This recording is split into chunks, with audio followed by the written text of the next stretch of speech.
ഹരേ കൃഷ്ണ. എല്ലാവർക്കും മാധവത്തിലേക്ക് സ്വാഗതം. ഇന്ന് നമ്മൾ ചൈത്രമാസത്തിലെ നവരാത്രിയെ പറ്റിയാണ് പറയാൻ പോകുന്നത്. ഒരുപാട് നവരാത്രികളുണ്ട്. അതായത് ഗുപ്ത നവരാത്രി, ശാരദീയ നവരാത്രി, ചൈത്ര നവരാത്രി, ഇങ്ങനെ ഒരുപാട് നവരാത്രികളുണ്ട്. അതിൽ ഈ ചൈത്രമാസത്തിലെ നവരാത്രി വലിയ വിശേഷമാണ്. ഈ നവരാത്രി കാലത്ത് നമുക്കറിയാം, ദുർഗാദേവിയുടെ സാധാരണ വാഹനമെന്ന് പറയുന്നത് എന്താണ്? സിംഹത്തിൻ്റെ പുറത്താണ് ദേവി ഇരിക്കുന്നത്. പക്ഷേ ഈ നവരാത്രി കാലത്ത് ദുർഗാദേവി ഭൂമിയിലേക്ക് വരുന്നത് കുതിരപ്പുറത്ത് കയറിയാണ്. ഭക്തർക്ക് ദർശനം നൽകുന്നതിനായിട്ട് കുതിരപ്പുറത്ത് കയറിയിട്ടാണ് വരുന്നത്. ശക്തിയുടെ മൂർത്തിഭാവമാണ് ആരെന്ന് പറയുന്നത്? ദുർഗാദേവി. അതുകൊണ്ട് തന്നെ ഇനി വരുന്ന ആ 9 ദിവസങ്ങൾ അത് വലിയ വിശേഷമുള്ള ദിവസങ്ങളാണ്. എന്ന് മുതലാണ് നവരാത്രി തുടങ്ങുന്നത്? ഏപ്രിൽ 9 മുതൽ 17 വരെയുള്ള ദിവസങ്ങളാണ് നമ്മൾ ഈ നവരാത്രിയായിട്ട് ആഘോഷിക്കുന്നത്. വടക്കേന്ത്യയിലൊക്കെ ഘടമൊക്കെ സ്ഥാപിച്ചിട്ട് ഘടപൂജയൊക്കെ നടത്തി വലിയ വിശേഷമായിട്ടാണ് ആചരിക്കുന്നത്. പക്ഷെ നമ്മൾ അങ്ങനെ ഒരു ശീലം നമുക്കില്ല. അതുകൊണ്ട് നമ്മൾ എന്താണ് ചെയ്യേണ്ടത്? ഈ 9 മുതൽ പിന്നെ അങ്ങോട്ടുള്ള ആ 9 ദിവസം ദുർഗാദേവിയെ മനസ്സറിഞ്ഞ് പ്രാർത്ഥിക്കുക എന്നുള്ളതാണ് നമ്മൾ ചെയ്യേണ്ടത്. നമ്മൾ കഴിഞ്ഞ നമ്മുടെ സാധാരണ നമ്മൾ നവരാത്രി എടുക്കുമല്ലോ, നമ്മുടെ പൂജവെപ്പ്, ആ സമയത്ത് നമ്മൾ 9 ദിവസവും പാർവതീദേവിയുടെ 9 രൂപങ്ങളെയാണ് നമ്മൾ പ്രാർത്ഥിച്ചത്. ആ സമയത്ത് നമ്മളതിൻ്റെ കഥയൊക്കെ വ്യക്തമായിട്ട് പറഞ്ഞിരുന്നു. ഇനി നമ്മൾ ആ സമയമാകുമ്പോൾ നമുക്ക് ഒന്നും കൂടെ വിശദമായിട്ട് ആ കഥകളൊക്കെ, ഓരോ ദിവസത്തെ കഥകൾ നമുക്ക് പറയാം. ഇപ്പം നമ്മൾ ആലോചിക്കേണ്ടത്, നവരാത്രിയുടെ ആദ്യത്തെ ദിവസം നമ്മൾ ദേവിയുടെ ശൈലപുത്രി രൂപത്തെയാണ് ആരാധിക്കുന്നത്. ശൈലപുത്രി എന്ന് പറഞ്ഞാൽ ആരാണ്? പാർവതീദേവിയാണ്. അതായത് വിവാഹിതയാകുന്നതിന് മുമ്പ് ഹിമവാന്റെ പുത്രിയായിരുന്ന ആ പാർവതീദേവി, പരമശിവനെ വിവാഹം കഴിക്കുന്നതിന് മുമ്പുള്ള ആ ഭാവമാണ് എന്തെന്ന് പറയുന്നത്? ശൈലപുത്രി ഭാവം. അപ്പോൾ 9 നമ്മൾ മനസ്സിൽ വിചാരിക്കേണ്ട ദേവിയുടെ രൂപമെന്ന് പറയുന്നത് ആ ശൈലപുത്രി രൂപമാണ്. ആ രൂപത്തിൽ നമ്മൾ ദേവിയെ പ്രാർത്ഥിക്കുന്നത് നമ്മുടെ എല്ലാ ദോഷങ്ങളും ശകുനങ്ങളുമൊക്കെ, ദുശകുനങ്ങളൊക്കെ, അങ്ങനെ എന്തെങ്കിലും അങ്ങനെയൊക്കെയുള്ള കാര്യങ്ങളൊക്കെ ഉണ്ടെങ്കിൽ മാറുമെന്നാണ് പറയുന്നത്. അന്നത്തെ ദിവസം ദേവിക്ക് ഇഷ്ടപ്പെട്ട നിറമെന്ന് പറയുന്നത് മഞ്ഞ നിറമാണ്. അതായത് ഏപ്രിൽ 9 ആദ്യത്തെ ദിവസം ശൈലപുത്രി ദേവിക്ക് ഇഷ്ടപ്പെട്ട നിറം മഞ്ഞയാണ്. അതുകൊണ്ട് തന്നെ ഈ ദിവസം ഭക്തരെന്ത് ചെയ്യുന്നു? മഞ്ഞ നിറത്തിലുള്ള വസ്ത്രങ്ങൾ ധരിക്കുന്നു. അത് വളരെ വിശേഷമാണ്. ഇനി ഏപ്രിൽ 10 രണ്ടാമത്തെ ദിവസം ദുർഗാദേവിയുടെ രണ്ടാമത്തെ രൂപമായ ബ്രഹ്മചാരിണി രൂപത്തെയാണ് നമ്മൾ പ്രാർത്ഥിക്കുന്നത്. ആ ദിവസം നമ്മൾ ആ രൂപത്തിൽ ദേവിയെ പ്രാർത്ഥിച്ചാൽ ചൊവ്വാദോഷങ്ങൾ, ചൊവ്വയുടെ എന്തെങ്കിലും ദോഷഫലങ്ങളൊക്കെ ഉണ്ടെങ്കിൽ അതൊക്കെ മാറുമെന്നാണ് പറയുന്നത്. എല്ലാ സങ്കടങ്ങളും വേദനകളും പ്രശ്നങ്ങളും എല്ലാം ദേവി നമുക്ക് തീർത്തു തരുമെന്ന് പറയുന്നു. അതുപോലെ തന്നെ അന്നത്തെ ദിവസം ബ്രഹ്മചാരിണി രൂപത്തിലുള്ള ദേവിക്ക് ഏറ്റവും ഇഷ്ടപ്പെട്ട നിറമെന്ന് പറയുന്നത് പച്ച നിറമാണ്. ഇനി ഏപ്രിൽ 11 നവരാത്രിയുടെ 3-ാമത്തെ ദിവസം. ആ 3-ാമത്തെ ദിവസം നമ്മൾ ചന്ദ്രകണ്ഠാരൂപത്തിലാണ് ദേവിയെ ആരാധിക്കുന്നത്. ദേവിയുടെ പേര് ചന്ദ്രകണ്ഠ. അത് ശുക്രഭഗവാനെയാണ് നിയന്ത്രിക്കുന്നത്. അതുകൊണ്ട് അങ്ങനെ ശുക്രദശയിൽപ്പെട്ട ആളുകൾക്കൊക്കെ എന്തെങ്കിലും ദോഷങ്ങളൊക്കെ ഉണ്ടെങ്കിൽ അതൊക്കെ മാറി എല്ലാ വിധത്തിലുള്ള ഐശ്വര്യങ്ങളും നമുക്ക് നൽകും, ഭയങ്ങൾ അകലും. അങ്ങനെയൊക്കെയാണ് ചെയ്യുന്നത്. ദേവിയെ പ്രാർത്ഥിക്കുമ്പോൾ നമ്മൾ ധരിക്കേണ്ടുന്ന, അല്ലെങ്കിൽ ദേവിക്ക് ഇഷ്ടമുള്ള നിറമെന്ന് പറയുന്നത് ചാരനിറമാണ്. ഇനി ഏപ്രിൽ 12 ഏപ്രിൽ 12 നവരാത്രിയുടെ 4-ാമത്തെ ദിവസം നമ്മൾ പ്രാർത്ഥിക്കേണ്ടുന്ന ദേവിയുടെ രൂപം കൂഷ്മാണ്ഡ രൂപം. കൂഷ്മാണ്ഡ ദേവി രൂപത്തിലാണ് നമ്മൾ ദേവിയെ പ്രാർത്ഥിക്കേണ്ടത്. ഈ ദിവസം ദേവിക്ക് ഏറ്റവും ഇഷ്ടമുള്ള നിറമെന്ന് പറയുന്നത് ഓറഞ്ച് നിറമാണ്. അപ്പോൾ അന്നത്തെ ദിവസം ഓറഞ്ച് നിറത്തിലുള്ള വസ്ത്രങ്ങൾ അണിയുന്നത് വളരെ വിശേഷമാണ്.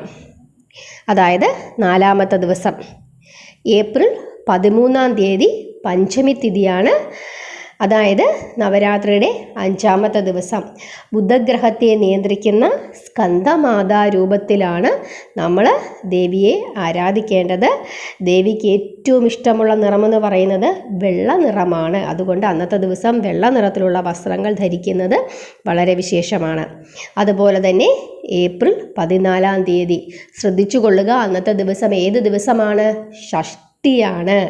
അപ്പോൾ അന്നത്തെ ദിവസം നമ്മൾ നവരാത്രിയുടെ 6-ാമത്തെ ദിവസമാണ്. നിങ്ങൾ ആ വിശേഷം നോക്കുക, അറുമുഖൻ അല്ലേ, ഷഷ്ടി. അപ്പോൾ ഇതെല്ലാം ഒന്നിച്ച് കണക്ട് ചെയ്ത് വരുന്നു. അപ്പോൾ ആ ഷഷ്ടി ദിനമെന്ന് പറയുന്ന ദിവസം നമ്മൾ പ്രാർത്ഥിക്കേണ്ടുന്ന ദേവിയുടെ രൂപം ഏതാണ്? കാർത്യായനി രൂപമാണ്. ആ ദിവസം ദേവിക്ക് ഏറ്റവും ഇഷ്ടപ്പെട്ട ചുവന്ന കളറിലുള്ള വസ്ത്രം ധരിച്ച് നമുക്ക് ദേവിയെ പ്രാർത്ഥിക്കാം. വ്യാഴഗ്രഹത്തെയാണ് ഈ ദേവി നിയന്ത്രിക്കുന്നത്. അതുകൊണ്ട് അന്നത്തെ ദിവസം നമ്മൾ ദേവിയെ ആരാധിക്കുമ്പോൾ നമുക്ക് ധൈര്യവും ശക്തിയും ലഭിക്കുമെന്നാണ് പറയുന്നത്.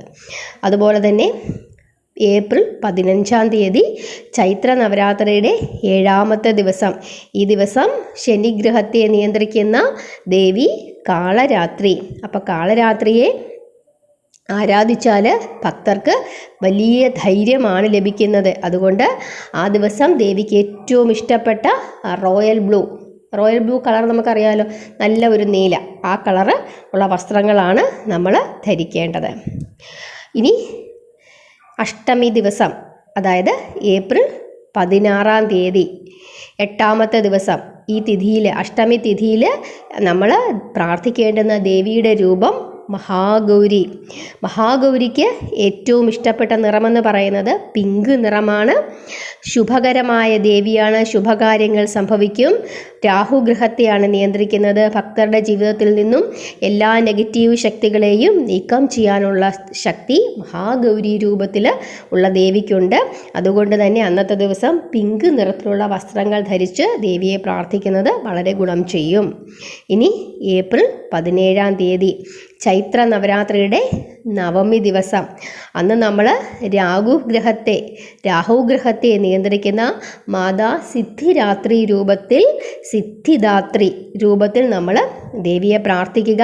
അങ്ങനെ പ്രാർത്ഥിച്ചാൽ നമുക്ക് വലിയ ജ്ഞാനവും അങ്ങനെ ബുദ്ധി, അറിവ് ഇവയൊക്കെ നമുക്ക് ലഭിക്കുമെന്നാണ് പറയുന്നത്.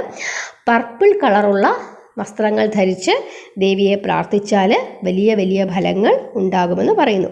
ഇപ്പോൾ ഇതിങ്ങനെ പൊതുവായിട്ടുള്ള കാര്യമാണ് പറഞ്ഞത്. ഉത്തരേന്ത്യയിലൊക്കെ ഈ രീതിയിൽ അവർ വസ്ത്രം ധരിച്ച് ദേവിയെ പ്രാർത്ഥിക്കാറുണ്ട്, പൂജകൾ ചെയ്യാറുണ്ട്. അപ്പോൾ നമ്മൾ ചെയ്യേണ്ടത്, ഇപ്പോൾ നമുക്കിപ്പോൾ സാധാരണക്കാർക്ക് ഇത്രയും കളറുള്ള വസ്ത്രങ്ങളൊക്കെ ഉണ്ടെങ്കിൽ ധരിക്കാം, ചിലർക്ക് കാണില്ല, കടയിൽ പോയി മേടിക്കുകയൊന്നും വേണ്ട. നിങ്ങൾ ചെയ്യേണ്ടുന്ന ഒരു കാര്യമെന്ന് പറയുന്നത് എന്താണ്? നമ്മൾ പ്രാർത്ഥിക്കുക. ഈ 9 ദിവസവും ശുദ്ധാഹാരത്തിലിരുന്ന് പ്രാർത്ഥിക്കാൻ പറ്റുന്നെങ്കിൽ അത്രയും നല്ലത്. അതല്ലെങ്കിൽ ലളിതാ സഹസ്രനാമം, ദുർഗാ സപ്തശ്ലോകി ഇവ ജപിക്കുക.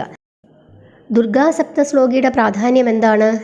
ദേവീ മഹാത്മ്യം പാരായണം ചെയ്യുന്നതിന് തുല്യമാണ് ദുർഗാ സപ്തശ്ലോകി ജപിക്കുന്നത്. നമ്മൾ ഇതിനു മുമ്പ് വീഡിയോ ഇട്ടിരുന്നു. നമ്മുടെ ഡിസ്ക്രിപ്ഷൻ ബോക്സിൽ ദുർഗാ സപ്തശ്ലോകി എങ്ങനെയാണ് ജപിക്കേണ്ടത്, അല്ലെങ്കിൽ ദുർഗാ സപ്തശ്ലോകിയുടെ ആ മുഴുവൻ ശ്ലോകങ്ങൾ നമ്മൾ എഴുതി കൊടുത്തിട്ടുണ്ട്. അപ്പോൾ അതെല്ലാവർക്കും അറിയാം. ആ രീതിയിൽ നിങ്ങൾ ദുർഗാ സപ്തശ്ലോകി ജപിക്കുക. അതല്ലെങ്കിൽ ലളിതാ സഹസ്രനാമം നിർബന്ധമായും ജപിക്കുക. ഇതൊന്നും പറ്റുന്നില്ലെങ്കിൽ അമ്മേ നാരായണ ദേവി നാരായണ എന്നുള്ള ആ നാമമെങ്കിലും നിങ്ങൾ ജപിച്ചുകൊണ്ടേയിരിക്കുക. ഈ 9 ദിവസവും വളരെ പ്രധാനമാണ്. ഇനി ഈ കളറൊക്കെ ഒന്ന് എഴുതി വെച്ചോളൂ. നമുക്കിനി നമ്മുടെ നവരാത്രി വരുമല്ലോ, നമ്മുടെ കേരളത്തിൽ ആചരിക്കുന്ന നവരാത്രി, ആ ദിവസങ്ങളിലേക്കൊക്കെ കുറേശ്ശെ നിങ്ങൾക്ക് പറ്റുന്നെങ്കിൽ ആ കളറിലുള്ള ഡ്രസ്സൊക്കെ മേടിച്ച് വെച്ചോളൂ. നമുക്ക് ആ സമയത്ത് വളരെ വിശേഷമായിട്ട് ആ ഡ്രസ്സൊക്കെ ധരിച്ച് ദേവിയെ പ്രാർത്ഥിക്കാം. ആ സമയത്ത് ഇപ്പോൾ കുറേ ദേവികളുടെ പേര് ഞാൻ പറഞ്ഞല്ലോ, 9 ദേവിമാരുടെ പേര്. ആ ഓരോ ദേവിമാർക്കും ആ പേരുണ്ടായതും ആ ദിവസം എങ്ങനെയാണ് നമ്മൾ ദേവിയെ പ്രാർത്ഥിക്കേണ്ടതെന്നും അതുപോലെ തന്നെ ആ ദേവിയുടെ കഥകളുമൊക്കെ ആ സമയമാവുമ്പോൾ ഞാൻ പറഞ്ഞു തരാം. ഇതിന് മുമ്പത്തെ നവരാത്രി സമയത്ത് ഞാനിതെല്ലാം പറഞ്ഞിട്ടുണ്ടായിരുന്നു. അപ്പോൾ ആ സമയത്ത് നമുക്ക് ആ പൂജകളൊക്കെ ചെയ്ത് ഇതേപോലെ ഡ്രസ്സുകളൊക്കെ ധരിച്ച് വളരെ വിശേഷമായിട്ട് നമ്മുടെ നവരാത്രി ആചരിക്കാം, നമ്മുടെ കേരളത്തിൽ ആചരിക്കുന്ന നവരാത്രി ദിവസങ്ങൾ. അപ്പോൾ ഇതും ഒരു നവരാത്രി തന്നെയാണ്. ചൈത്രമാസത്തിലെ നവരാത്രി വലിയ വിശേഷമാണ്. ദേവീ ഭക്തരെല്ലാവരും തന്നെ ദേവിയെ ഈ രീതിയിൽ പ്രാർത്ഥിക്കുക. ദേവി മഹാത്മ്യം പാരായണം ചെയ്യാൻ പറ്റുന്നവർക്ക് പാരായണം ചെയ്യാം, അതല്ലെങ്കിൽ ദുർഗാ സപ്തശ്ലോകി ജപിക്കാം, അതല്ലെങ്കിൽ ലളിതാ സഹസ്രനാമം ജപിക്കാം. അടുത്ത് ദേവീ ക്ഷേത്രങ്ങളൊക്കെ ഉണ്ടെങ്കിൽ ദേവീ ക്ഷേത്ര ദർശനവും ഈ 9 ദിവസം ചെയ്യുന്നത് വലിയ വലിയ ഫലത്തെയാണ് നമുക്ക് പ്രദാനം ചെയ്യുന്നത്. കഴിവതും നോൺ വെജൊക്കെ ഉപയോഗിക്കാതിരിക്കാനായിട്ട് ശ്രമിക്കുക.